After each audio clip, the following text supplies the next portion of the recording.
Magicicada is the genus of the 13-year and 17-year periodical cicadas of eastern North America. Although they are sometimes called locusts, this is a misnomer, as cicadas belong to the taxonomic order Hemiptera, suborder Auchenorrhyncha, while locusts are grasshoppers belonging to the order Orthoptera. Magicicada belongs to the cicada tribe Lamotialnini, a group of genera with representatives in Australia, Africa, and Asia, as well as the Americas.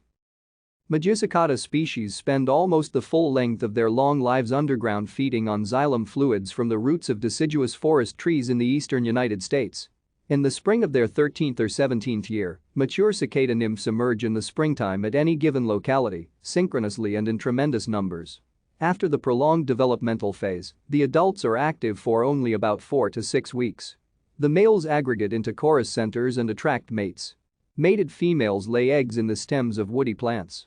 Within 2 months of the original emergence, the life cycle is complete and the adult cicadas disappear for another 13 or 17 years. The winged imago periodical cicada has red eyes and a black dorsal thorax. Thank you for watching. Like and subscribe if you would like to view more of our videos. Have a nice day.